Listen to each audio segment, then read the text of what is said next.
नमस्कार मित्रों, स्वागत है आपका अपने चैनल में। मित्रों, आज हम लेकर आए हैं इस एपिसोड में कि मृत्यु के बाद कौन कहां तक साथ देता है, और इस वीडियो में गरुड़ पुराण में जीवन के सत्य की चर्चा भी की गई है। और मित्रों, कुछ ऐसी चीजें होती हैं जो मृत व्यक्ति की चीजों को जीवित व्यक्ति नहीं यूज करना चाहिए, तो इसके बारे में हमने विस्तृत बातचीत की है, आपको समझाने की कोशिश की है, तो कृपया आप ध्यान से सुने।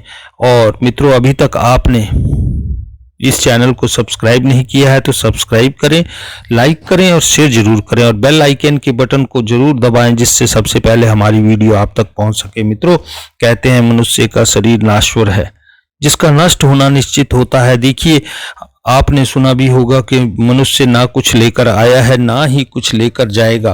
खाली हाथ आया था और खाली हाथ ही जाएगा। और इसके साथ यह भी कहा जाता है कि मरने के बाद साथ नहीं कोई भी देता है, चाहे वे परिजन हो या फिर आपके कितने भी दोस्त और कितने भी मित्र हो। मित्रों, गरुड़ पुराण में श्री कृष्ण जी ने गरुड़ से कुछ ऐसी चीजें बताई हैं कि मृत व्यक्ति की इन चीजों को किसी भी जीवित व्यक्ति को नहीं करना चाहिए। भगवान श्री कृष्ण भी कहते हैं कि प्रकृति का यह नियम है कि जिसका भी जन्म हुआ है उसकी मृत्यु भी निश्चित है। मृत्यु ऐसा सत्य है कि जिसे कोई भी नकार नहीं सकता। मित्रों, मृत्यु निकट आने पर मनुष्य को अपने शरीर का त्याग अवश्य ही करना पड़ता है, और शरीर के साथ वह व्यक्ति सभी अपनी भौतिक वस्तुओं का भी त्याग कर देता है। अर्थात मनुष्य मृत्यु के पश्चात इस मृत्यु लोक की कोई भी वस्तु अपने साथ लेकर नहीं जा सकता। उसके साथ केवल उसके पाप और पुण्य ही जाते हैं।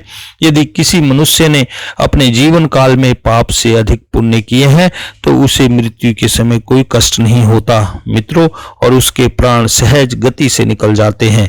लेकिन जिस व्यक्ति ने जीवन में भर पाप किए हों उसकी मृत्यु बहुत दर्दनाक होती है। उसे मृत्यु के समय उसे बहुत पीड़ा सहन करनी पड़ती है। यमराज के दूत उस पर बिल्कुल भी दया नहीं करते मित्रों, और उसे अपने पास खींचते हुए ले जाते हैं यमलोक की तरफ। यमलोक जाने के मार्ग पर उस पापी को बहुत यातनाएं देते हुए ले जाते हैं। वह रोता हुआ नरक के द्वार तक चला जाता है मित्रों, लेकिन यम के दूतों को उस पर बिल्कुल भी दया नहीं आती है और वह उसे बहुत पीड़ा देते हैं। श्री कृष्ण जी कहते हैं कि आत्मा का इस संसार में कुछ भी अपना नहीं है।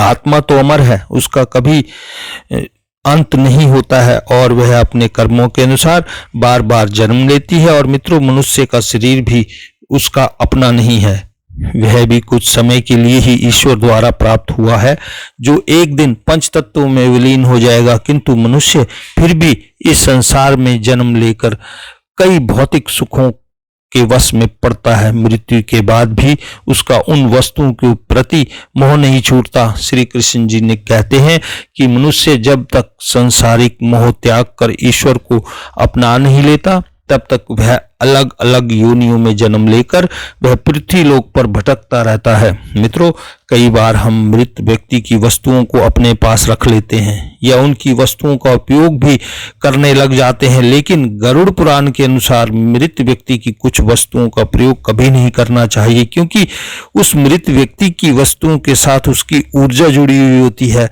उसका प्यार जुड़ा हुआ होता है। उन वस्तुओं का भ्रम उस मृत व्यक्ति के प्रति मोह अधिक होता है। वह मृत्यु के बाद भी उन वस्तुओं से जुड़ा रहता है, और यदि कोई व्यक्ति उन वस्तुओं का प्रयोग करता है तो उसे कई परेशानियों का सामना करना पड़ता है। वह मृत आत्मा उसे कई प्रकार के कष्ट देने लगती है। इसीलिए मरे हुए व्यक्ति की चीजों का इस्तेमाल कभी नहीं करना चाहिए। चाहे तो आप उन वस्तुओं को संभाल कर घर में रख सकते हैं अथवा उन चीजों को नदी में या जल में प्रवाह कर सकते हैं, लेकिन भूल से भी उनकी वस्तुओं का इस्तेमाल नहीं करना चाहिए। उस मृत व्यक्ति की आत्मा की शांति के लिए उसकी वस्तुओं का दान करते हैं तो वह बहुत ही शुभ होता है। मित्रों, गरुड़ पुराण के अनुसार उसकी वस्तुओं का दान कर दें तो सबसे अच्छा है, वरना उसकी आत्मा मृत्यु लोक में ही भटकती रहती है और उसे कभी भी मोक्ष की प्राप्ति नहीं होगी, और ऐसी आत्मा आपको भी कई प्रकार के कष्ट देती है। और श्री कृष्ण जी कहते हैं, जब किसी व्यक्ति की मृत्यु के बाद अगर उसे प्रेत योनि मिलती है तो वह अपने ही परिवार को दुख देता है, इसलिए उसकी वस्तुओं का उपयोग कभी नहीं करना चाहिए। मित्रों, इस चीज का आप ध्यान रखें और आप संभल करें। आज के लिए इतना ही, फिर मिलेंगे इसी तरह अगली वीडियो में। मित्रों देखिए, यदि आपने इस चैनल को सब्सक्राइब नहीं किया है तो सब्सक्राइब करें, लाइक करें, शेयर जरूर करें। आज के लिए इतना ही, धन्यवाद सहित गुड बाय मित्रों।